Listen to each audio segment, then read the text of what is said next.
SEO full কোর্সের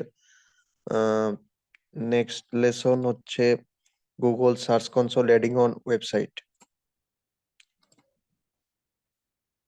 এই ক্লাসটা হবে এই টপিকের উপরে।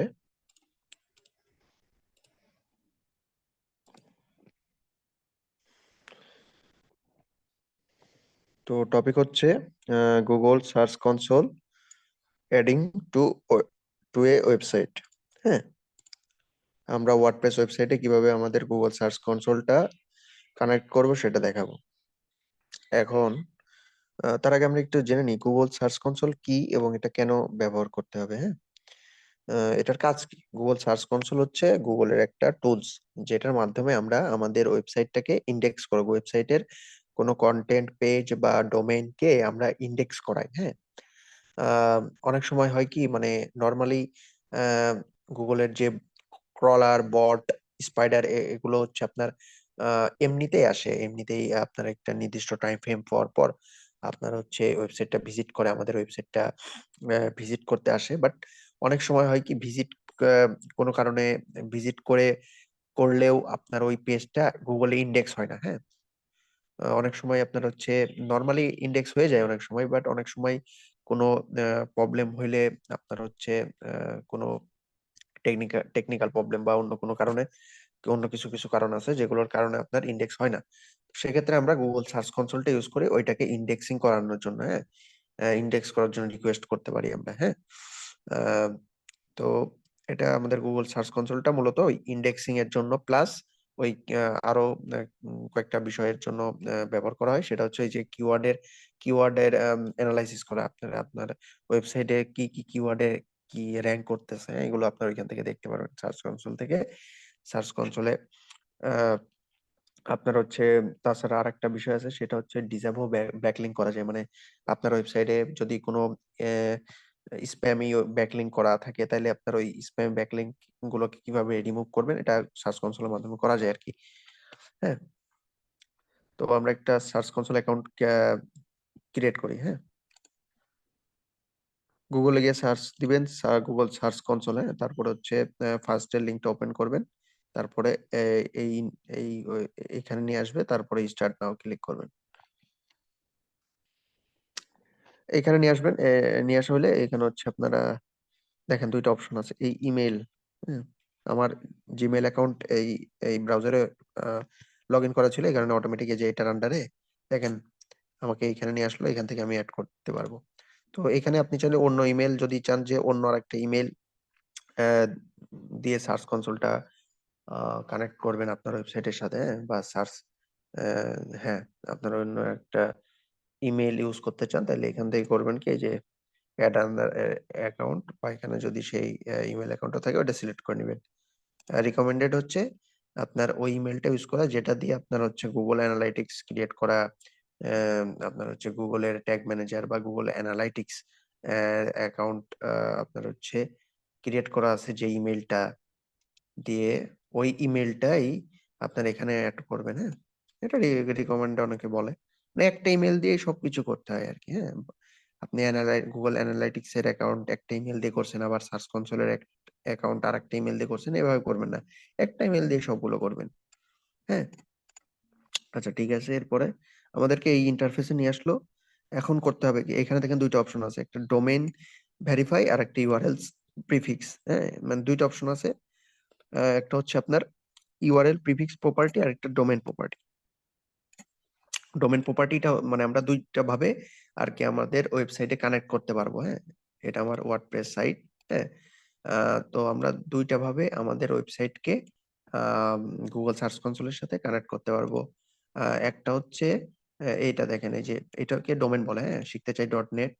তো আমরা ডোমেনের ডোমেন প্রপার্টির মাধ্যমে যদি করি, ফার্স্ট অপশন যেটা, সেটার মাধ্যমে করলে সুবিধা কি, আপনি হচ্ছে ডোমেন, শুধু এই ডোমেন, ওইখানে ডোমেন প্রপার্টির মাধ্যমে করলে সুবিধা হচ্ছে আহ, আপনার এই ডোমেনের আন্ডারে যত সাব ডোমেন আছে, বা আপনার এইচটিটিপি বা এইচটিটিপিএস, মনে করেন দুইটা ভার্সনে আলাদা আলাদা আপনার সাইট আছে, তো সব এইচটিটিপিএস ভার্সন, তারপর হচ্ছে ডাব্লু ডাব্লু নন ডাব্লু ডাব্লু ভার্সন, তারপর হচ্ছে এর যদি কোনো সাবডোমেন থাকে, মনে করেন ব্লগ ডট শিখতে চাই ডট নেট, সকল সাবডোমেনের মানে সকল সাইট টাইপের সাইট আপনার হচ্ছে এখানে আপনার হচ্ছে ডোমেনের মাধ্যমে যদি আমরা কানেক্ট করি, তাহলে ওই সকল ওয়েবসাইটের ডাটা আপনি একবারে আপনার হচ্ছে করতে পারবেন। হ্যাঁ, কি বলে, ডাটাগুলো একবারে দেখতে পারবেন। হ্যাঁ, মানে আপনাকে আলাদা আলাদা ভাবে ওই সাব ডোমেনের জন্য সার্চ কনসোল প্রপার্টি ক্রিয়েট করতে হবে না। সার্চ কনসোলে আলাদা আলাদা, মনে করেন আপনার এই শিখতে চাই ডট নেট একটা ওয়েবসাইট, আর একটা ওয়েবসাইট আছে ব্লগ ডট শিখতে চাই ডট নেট।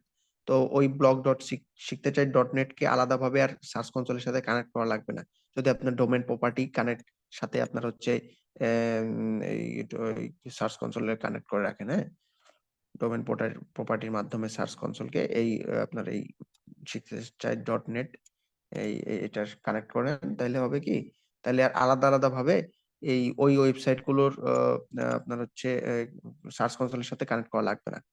ঠিক আছে, এই যে এই এইচটিটিপি অনেক ভার্সন, অনেক টাইপের ভার্সন হয়। হ্যাঁ, আচ্ছা তাই তারপর হচ্ছে আরেকটা আছে ইউআরএল প্রিফিক্স প্রপার্টি। এটার মাধ্যমে হয় কি, এটা শুধুমাত্র এই ইউআরএল যেটা আছে, এই ইউআরএলটা দিয়ে মানে এই শুধুমাত্র এই ফরম্যাটের ওয়েবসাইটটার সাথে কানেক্ট করতে পারবেন। মানে আদার এর যদি কোনো সাবডোমেন থাকে সেটার সাথে কানেক্ট হবে না।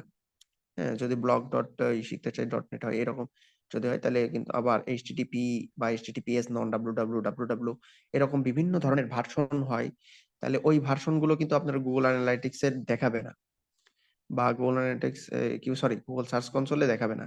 গুগল সার্চ কনসোলে আমরা যখন ড্যাশবোর্ডে যাব তখন আমার ওই ওয়েবসাইট গুলো আলাদাভাবে আবার অ্যাড করতে হবে প্রপার্টি, মানে আলাদা প্রত্যেকটা ভার্সনের জন্য আলাদাভাবে আমাকে সার্চ কনসোলের কি বলে ওয়েবসাইটে ওয়ার্ডপ্রেসের এসে ওই ওয়েবসাইটের ব্যাকএন্ডে এসে বা ওয়ার্ডপ্রেসের এই ড্যাশবোর্ডে এসে কোডিং এর ওই আপনার হচ্ছে কি বলে অ্যাপিয়ারেন্সে গিয়ে আপনার ওই কোডটা বসাইতে হবে। হ্যাঁ, মানে আপনার হচ্ছে একটা কোড থাকে, হ্যাঁ একটু পরে দেখাবো, ওই কোড দেয় একটা প্রত্যেকটা আপনার হচ্ছে প্রপার্টি, এই যে একটা আমরা এখন একটা প্রপার্টি অ্যাড করবো। হ্যাঁ, প্রত্যেকটা ওয়েবসাইট এক একটা প্রপার্টি, বুঝতে পারছেন? এই যে একটা ওয়েবসাইট এক একটা প্রপার্টি, আর এই প্রপার্টিকে আমরা অ্যাড করব গুগল কানেক্ট করব বা অ্যাড করব এই সার্চ কনসোলে। হ্যাঁ, সার্চ কনসোলের সাথে কানেক্ট করব। তো আমরা ওই ডোমেন, মানে এখানে দুইটা অপশন দেখাচ্ছে, একটা ডোমেন, একটা হচ্ছে ইউআরএল প্রিফিক্স। ডোমেনের এটাই করতে হবে কি, আপনার ওই ডোমেনের লিঙ্কটা এখানে দিবেন, দিয়ে এটা আমরা দেখাবো না, এটা পরে দেখানো যাবে, আপাতত এই যে ইউআরএল প্রিফিক্স এটা দেখা দেবো। আচ্ছা, এটা এটা আমরা একটু জাস্ট বলি, ডোমেনটা সিলেক্ট করলে হবে কি, এখানে আপনার ডোমেন দিয়ে যদি ভেরিফিকেশন করেন তাহলে হবে কি, ওই বিভিন্ন রকম ভার্সন থাকে।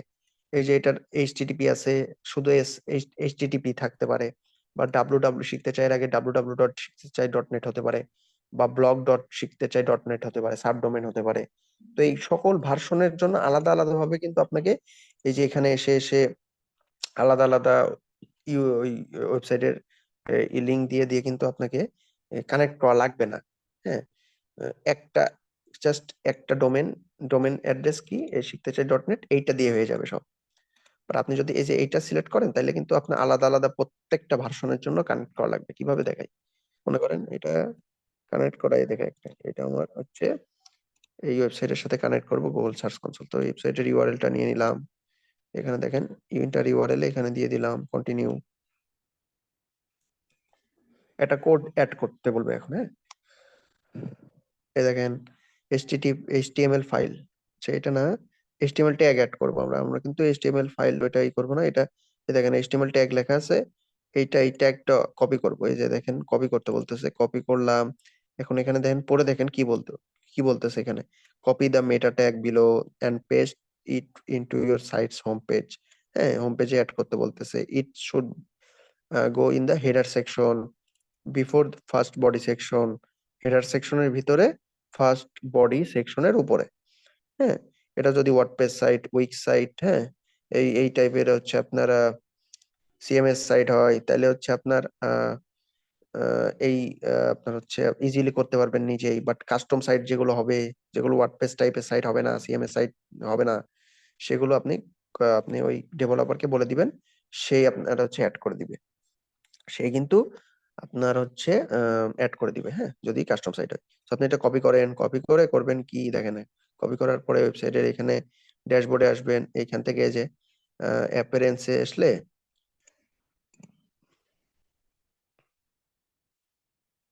এখান থেকে দেখেন এই যে অ্যাপিয়ারেন্সের এখানে অ্যাপিয়ারেন্স থেকে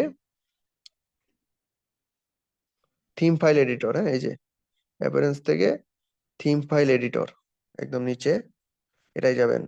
এই দেখেন এই আপনার হচ্ছে এই ব্যাকএন্ডে এইখানে দিতে হবে, হ্যাঁ? আচ্ছা এখানে হেডার ডট পিএইচপিটা খুঁজেন। এই দেখেন ফুটার ডট তারপরে header dot header PHP header ফাইলে বসাইতে বলছে কিন্তু, হ্যাঁ?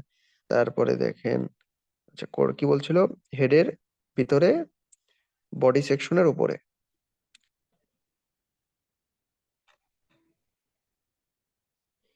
এই দেখেন এই যে এটা বডি দেখাচ্ছে বিফোর স্টার্টিং বডি সেকশন হেডের ভিতরে এই যে এখানে বসতে হবে হেডের ভিতরে বডি সেকশনের উপরে। আমরা কিন্তু কোডটা কপি করেছিলাম, পেস্ট করে দিলাম, হ্যাঁ সুন্দর করে পেস্ট করে দিলাম। আপনারা একটা কাজ করবেন, এটা কিন্তু একটা কমপ্লিকেটেড বিষয়, মানে আপনার হচ্ছে একটু কেয়ারফুলি এগুলো করতে হবে, কারণ এই আপনার হচ্ছে উল্টাপাল্টা এখানে কোড বসাইলে আবার সমস্যা, ওয়েবসাইট আবার দেখা গেল কাজ করতেছে না। তো আপনারা প্রথমে করবেন কি এটা সম্পূর্ণ এই পেস্ট করার আগে এটা পেস্ট কন্ট্রোল জেড ডি মনে করেন প্রথমে এরকম ছিল, হ্যাঁ পেস্ট করার আগে পুরোটা কপি করবেন, কপি করে আলাদা একটা নোটপ্যাডে রেখে দিবেন, কন্ট্রোল অল কন্ট্রোল সি এটা করে মনে করেন আলাদা একটা নোটপ্যাডে আপনারা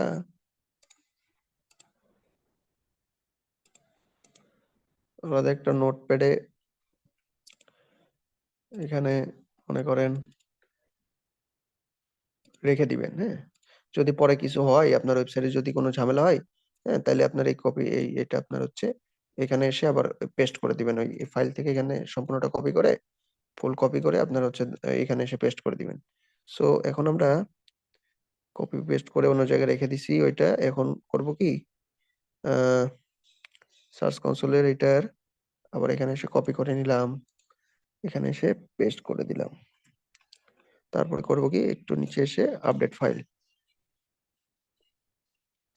ফাইল আপডেটেড সেখানে দেখেন এবার আমরা কি করব এখানেই দেখেন ভেরিফাই কথাটা লেখা আছে, ভেরিফাই ক্লিক করব।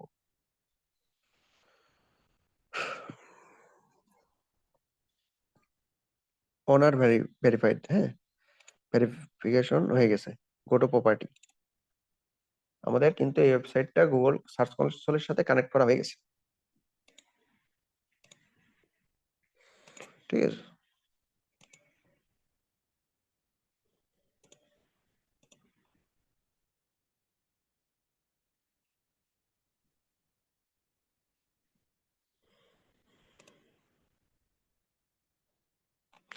তো ঠিক আছে আপনার হচ্ছে তো আমাদের এটা কিন্তু অ্যাড হয়ে গেছে, এখানে প্রপার্টিটা অ্যাড হয়ে গেছে। এটা আমরা ইউআরএল প্রিফিক্স প্রপার্টি অ্যাড করছি, হ্যাঁ ডোমেন প্রপার্টি অ্যাড করলে এখানে আপনার হচ্ছে অ- অনেকগুলা চলে আসতো যদি এর আন্ডারে এইচটিটিপি ভার্সন যদি হতো, বা এর আন্ডারে যদি আপনার হচ্ছে আহ, কি বলে সাবডোমেন হতো, তাহলে ওইগুলো ভার্সন গুলো এখানে অটোমেটিক আমরা এখানে অ্যাড হতো, হ্যাঁ আলাদাভাবে আর কি, অটোমেটিক বলতে মানে আলাদাভাবেই করা লাগতো না আর কি। আলাদাভাবে আপনার এই এই কোড গুলো প্রত্যেকটা ওয়েবসাইটে গিয়ে গিয়ে হেডার ফাইলে অ্যাড করা লাগতো না। যদি এটার মনে করেন আর একটা ভার্সন কি হতে পারে, এটার অনেকগুলো ভার্সন হইতে পারে, হ্যাঁ ওয়েবসাইটের কিন্তু অনেকগুলো ভার্সন হইতে পারে, সেগুলো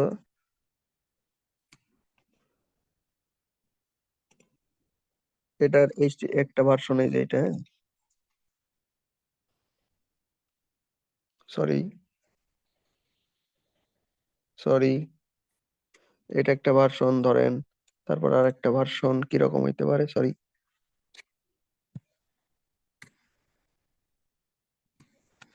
এইচটিটিপি এস টা নাই, হ্যাঁ এটা একটা ভার্সন হইতে পারে। তারপরে সাবডোমেন আর একটা ভার্সন ডাব্লিউ ডাব্লিউ বা সাবডোমেন ধরেন এটার হয়েছে কি এটার হচ্ছে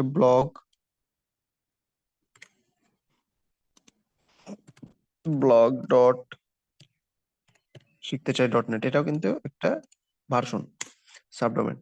সো এইগুলো এক একটা প্রপার্টি, এগুলো আমাদেরকে এখানে এসে এসে অ্যাড করতে হয়, এই যে অ্যাড প্রপার্টি নামে অপশন আছে এখান থেকে, হ্যাঁ দেখেন যদি ডোমেন প্রপার্টি অ্যাড করা থাকতো তাহলে কিন্তু এগুলো অ্যাড করা লাগতো না।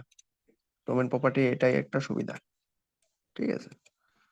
আর হচ্ছে এখানে যদি এখন আমাকে ওয়ান বাই ওয়ান করতে হবে, যেহেতু আমরা ইউআরএল প্রিফিক্সটা সিলেক্ট করছিলাম। সো এই হচ্ছে বিষয়। আপনারা করবেন কি, আপনারা হচ্ছে যেহেতু যদি অনেক ভার্সন থাকে, তাহলে আপনারা হচ্ছে করতে পারেন। সরি, যদি অনেকগুলো ভার্সন থাকে আপনার ওয়েবসাইটের, তাহলে আপনারা ডোমিনেটাই সিলেক্ট করবেন, এটার মাধ্যমে করবেন। আর যদি আপনার হচ্ছে আহ, কি বলে, যদি একটাই ভার্সন থাকে, হ্যাঁ, তাহলে আপনারা এইটা দিয়ে করবেন, ইউআরএল প্রিফিক্স। নর্মালি একটা ভার্সনই পাবেন, হ্যাঁ। এই যে এইচটিটিপিএস শিখতে চাই .NET একটা ভার্সনে এরকম থাকে। তো আপনারা ইউআরএল প্রিফিক্সটা দিয়ে করলেন। যদি ক্লায়েন্ট বলে যে আমার অনেকগুলো ভার্সন আছে, এইচটিটিপি শুধু এইচটিটিপি ভার্সনও আছে, হ্যাঁ, বা ডাব্লু ডট শিখতে চাই, ডাব্লু ভার্সন আছে, বা ব্লগ ডট আমার সাবডোমেনও আছে, আমি সাবডোমেনেও কাজ করি, তাহলে আপনারা সুন্দর করে এটার ডোমেন ভেরিফাইটা করে নেবেন। একদমই ডোমেন ভেরিফাইটা পরে দেখানো হবে। তো আজকের ক্লাসটা এই পর্যন্তই। ধন্যবাদ।